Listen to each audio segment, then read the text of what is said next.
बिस्मिल्लाहिर्रहमानिर्रहीम। अस्सलामुअलैकुम। भाई चैनल को सब्सक्राइब भी कर लिया करें, लाइक और शेयर भी कर दिया करें, कमेंट्स भी कर दिया करें, बेल आइकन को प्रेस कर लें जिससे हमारी आने वाली कहानियाँ आपको मिलती रहें। फिर हमजाद ने मुझे इस ख़तरे से तफसील से आगाह किया तो कुछ देर के लिए मैं भी मुतफक्कर हो गया। इस ख़तरे का सद्देबाब ज़रूरी था। मेरे फ़रार होने के बाद नाहिद को होश में लाने की बहुत कोशिश की गई, लेकिन वो रात को होश में ना आ सकी, और आती भी कैसे कि जब हमजाद ने इसे सुबह तक के लिए बेहोश किया था। सुबह होश में आकर जब इसे अपनी हालत का अंदाज़ा हुआ और ये पता चला कि इसके साथ गुजरने वाली रात ने क्या सितम ढाया है, तो वो शिद्दत जज्बात से और गुस्से की इंतहा में तकरीबन नीम पागल सी हो गई। तंजीम के तमाम ही सरकर्दा अफराद को मेरे फरार और नाहिद के साथ ज्यादती का इल्म हो चुका था। नाहिद की हालत देखकर इनका खून खौल उठा। अंग्रेज़ों से बरसरे पैकार होने के बावजूद उन्होंने अपने चंद खास और ख़तरनाक आदमी तलाश करने आसपास के इलाकों में रवाना कर दिए, जो अब तक मुझे ढूंढते फिर रहे थे। इन्हें अमीर बाबूजान ने हुक्म दिया था कि मुझे देखते ही गोली मार दें। तंजीम के इन अफराद का मुझ तक पहुंचना अव्वल तो नामुमकिन था, और अगर किसी तरह वो मुझ तक पहुंच भी जाते तो हमजाद की मौजूदगी में मेरा कुछ ना बिगाड़ पाते। असल ख़तरा इससे मुख्तलिफ था जिसने हमजाद को मुतफिक्र कर दिया था। वो ये कि अमीर बाबूजान ने मेरी तलाश और मेरी पुरसरार कुव्वतों से निमटने के लिए एक तारीक अल दुनिया के बुजुर्ग की खिदमत हासिल कर ली थी, जो मलका ही के करीबी पहाड़ों में सुकूनत पजीर था। हमजाद ने मुझे बताया कि इस शख्स के पास कुछ ऐसी कुव्वतें हैं जिनके ज़रिए न सिर्फ वो मेरा पता लगा सकता है, बल्कि अगर वो चाहे तो तंजीम के अफराद से मुआवनत करके मेरे लिए मुश्किलात भी खड़ी कर सकता है। तुम्हारे ख्याल में इस ख़तरे से किस तरह निपटा जा सकता है? हमजाद से तमाम बातें जानने के बाद मैंने सवाल किया। इसकी एक सूरत हो सकती है कि हम इस बुजुर्ग के दायरे असर से बाहर निकल जाएं, और ऐसा करने के लिए हमारे पास वक्त है, क्योंकि अभी इस तरफ से कोई अमली इकदाम नहीं उठाया गया। इसका एक सबब यह भी है कि मुजाहिदीन फ़िलहाल हालत जंग में हैं। हमजाद ने जवाब दिया, यानी तुम मुझे मैदान छोड़कर भागने की तरगीब दे रहे हो? मेरे लहजे में किसी कदर सख्ती आ गई। मैंने सिर्फ मशवरा दिया है, वो भी आपके हुक्म पर। हमजाद मुअद्दब हो गया। अच्छी तरह समझ लो, शेख करामत ने पीठ दिखाना नहीं सीखा। मैं फैसला कर चुका हूँ कि जब तक जब्बार को इसकी सरकशी का मजा न चखा दूं, यहाँ से नहीं जाऊंगा। मैं जानता हूँ कि मैं दौरे खतरे से दो चार हूँ, लेकिन खतरों से खेलना ही तो मेरी जिंदगी है। तुम वाकिफ हो कि मैंने इंतहाई संगीन हालत में भी कभी शिकस्त कबूल नहीं की, और ये एक तरह की शिकस्त होगी कि मैं यहाँ से फरार हो जाऊं। मैं जज्बात में बहता रहा और हमजाद सर झुकाए सुनता रहा। जब मैं खामोश हो गया तो इसने मेरी तरफ अजीब नजरों से देखा। हर नफ्स और हर लम्हा मसरतों में बसर हुआ या दुखों में, मैं इसमें आपका शरीक हूँ। मेरा और आपका वजूद एक ही, बिल्कुल इस तरह जैसे फूल और खुशबू, बिल्कुल ऐसे जैसे जिस्म और साया। हमारे दरमियान जो अहद है वो कभी और किसी हालत में शिकस्त नहीं होगा, और इसी अहद की रूह से आपका हर हुक्म मानने का पाबंद हूँ। अच्छे या बुरे नताइज की जिम्मेदारी हर चंद के मुझ पर भी इतनी ही आयद होती है जितनी आप पर, लेकिन मेरी हदूद मुकर्रर हैं जिनसे तजावुज करने की जिसारत ना मैंने कभी की है और ना आइंदा करूंगा। मैं कदम कदम आपके साथ हूँ, ख्वाह आप कहीं भी रहना पसंद करें। मैंने हमजाद के लहजे में वफादारी और मोहब्बत की खुशबू महसूस की। इसकी बातों ने मुझे मुतासर किया। अपनी तमाम कुव्वतें बुरुए कार लाकर कोशिश करो कि जब तक जब्बार अपनी सजा को ना पहुँच जाए, वो तारीक दुनिया बुजुर्ग हमसे ना उलझ सके। ये किस तरह मुमकिन है? इस बात को मुझसे ज्यादा तुम बेहतर तौर पर समझ सकते हो। मेरी आवाज में अब नरमी आ चुकी थी। मैंने अपनी गुफ्तगू जारी रखते हुए कहा, शायद तुम्हें इल्म हो कि मेरी रूह कितने अजाबों में गिरफ्तार है। वो जिसे मैंने उंगली पकड़कर चलना सिखाया, वो जो कुछ भी नहीं था और मैंने इसे सब कुछ बना दिया। इसने न सिर्फ मेरे रूबरू आंख उठाने की जुर्रत की, बल्कि मेरे दुश्मनों से मिलकर मेरे खिलाफ साजिश की। मैं इसे यूं ही तो माफ नहीं कर सकता, नहीं, हरगिज नहीं। इसे अपनी रियाकारी और फरेब की सजा भुगतनी होगी। इसी गुफ्तगू में दोपहर ढल गई और मुझे भूख महसूस होने लगी। मैं आपके लिए खाने का इंतजाम करता हूँ। हमजाद ये कहकर रुखसत हो गया। मैं कोनियों का सहारा लेकर उठने लगा, क्योंकि मेरे इल्म में था कि जितनी देर मुझे उठने में लगेगी, इसी अरसे में हमजाद खाना लेकर लौट आएगा। फासले हमजाद के लिए बेमैनी सी चीज थे। मैं उठकर बैठा ही था कि वो गार में दाखिल हुआ और खाना मेरे सामने चुन दिया। ये क्या? मैंने खाने की तरफ हैरत से देखते हुए कहा। ये बुने हुए पहाड़ी तीतर हैं। यहाँ से चंद मील के फासले पर एक शिकार पार्टी डेरा जमाए हुए है। मैंने सोचा आज जरा जायका बदला जाए। तो आज तुमने शिकारियों को शिकार किया? मैं मुस्कुराया और खाने में मशगूल हो गया। मैं अब मलका जा रहा हूँ। हमजाद ने मुझे मुखातब किया। कोशिश करूंगा कि जल्द लौट आऊं। ये बहुत जरूरी है कि इस तारीकल दुनिया बुजुर्ग की कुव्वतों का अंदाजा कर लिया जाए। आप मुत्तमिन रहें, मैं आपकी तरफ से गाफिल नहीं रहूंगा। मुझे इजाजत है। हाँ, तुम जाओ, मैंने जवाब दिया। मुझे उम्मीद है कि तुम खुश आइंदा खबर लेकर लौटोगे। इजाजत मिलते ही हमजाद गायब हो गया। खाने से फरागत पाकर मेरा दिल चाहा कि कुछ देर खुली फिजा में सांस लूं और गार से बाहर निकल गया। हर तरफ छोटी बड़ी चट्टानें और पहाड़ियां सर उठाए खड़ी थी। हर सिमत पत्थर ही पत्थर। मुझे ऐसा महसूस हुआ जैसे मैं भी इन्हीं पत्थरों का एक हिस्सा हूँ। मैं गार में लौट आया और बैसाखियां एक तरफ रखकर प्याल पर नीम दराज हो गया।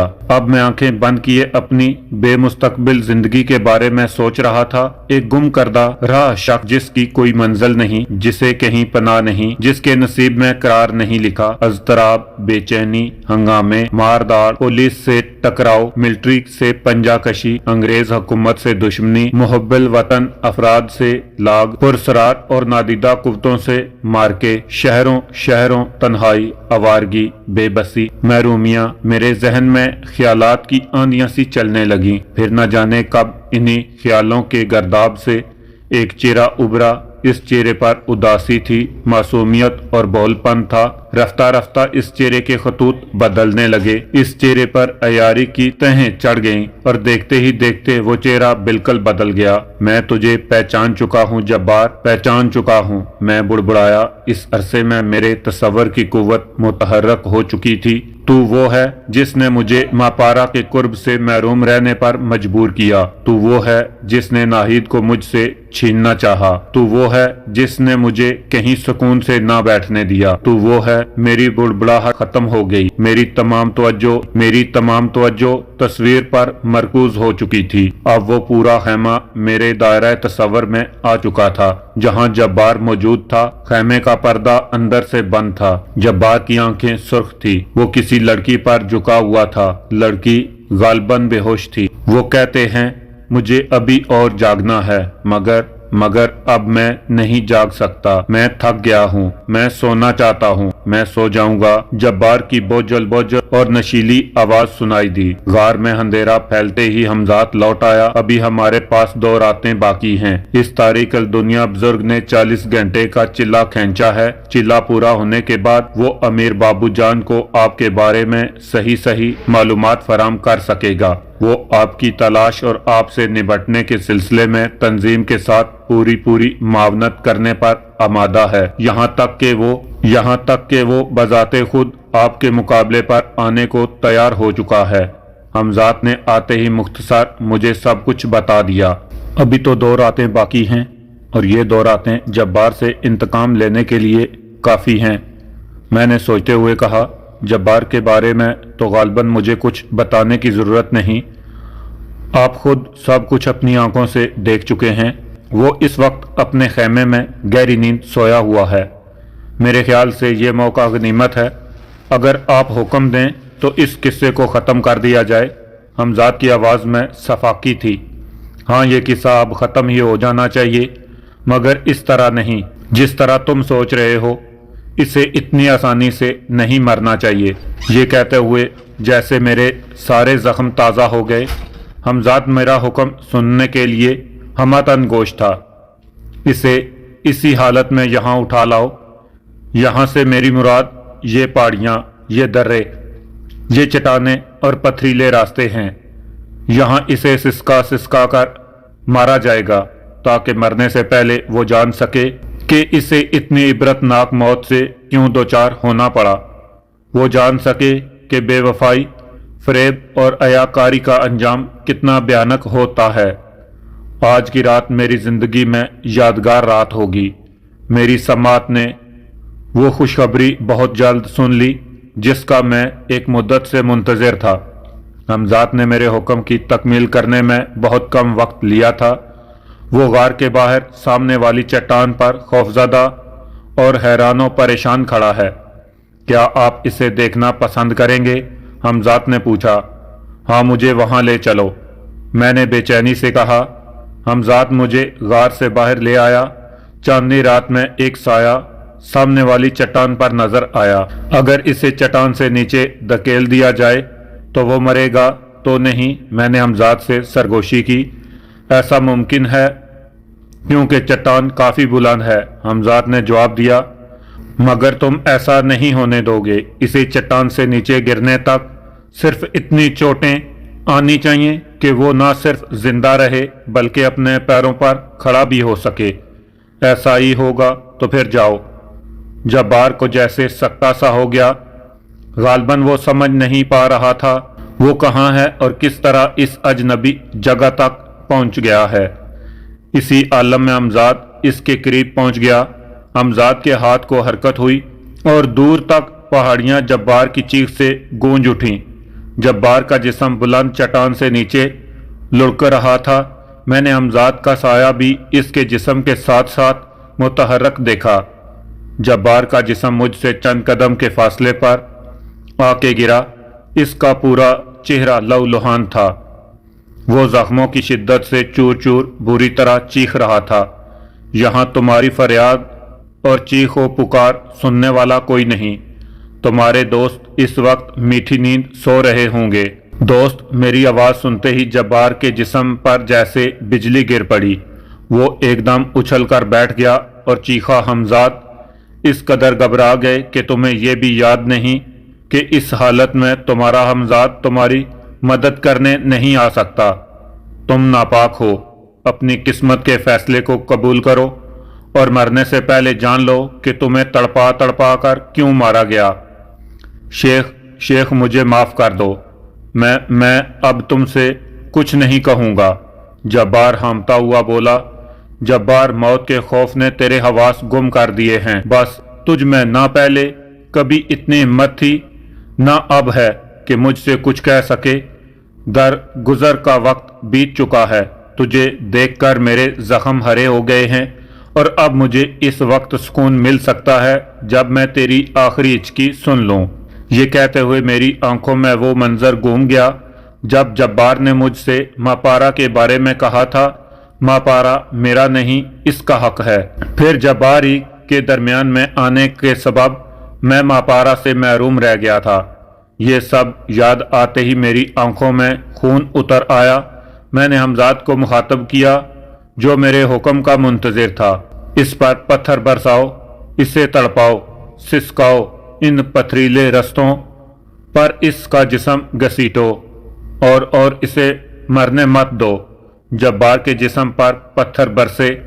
मेरे सामने इसे चट्टानों से धकेला गया।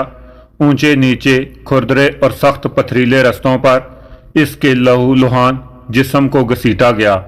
पहाड़ियां इसके दिलदोज चीखों से लरज रही थी।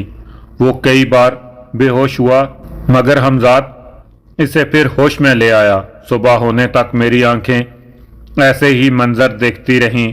जब सूरज पूरी तरह तुलू हो गया तो मैंने हमजाद को हुक्म दिया कि जब्बार के जख्मी जिस्म को किसी गार में छुपा दिया जाए। रात भर के इस वहशतनाक तमाशे ने मेरे अजाब को काफी थका दिया था। मैं बैसाखियां टेकता हुआ गार के दहाने की तरफ चला गया। मेरे पास अभी एक रात और बाकी थी। जब्बार की किस्मत का फैसला मैंने आइंदा रात पर छोड़ दिया था। मैं गार में पहुंचकर बिस्तर पर लेटते ही गाफल हो गया। दूसरी रात फिर वही सब कुछ दोहराया गया। जब्बार की चीखें अब मध्यम पड़ चुकी थीं। اس میں برائے نام جان باقی تھی۔ چہرہ زخم ہو کر بھیانک اور کریا ہو گیا تھا۔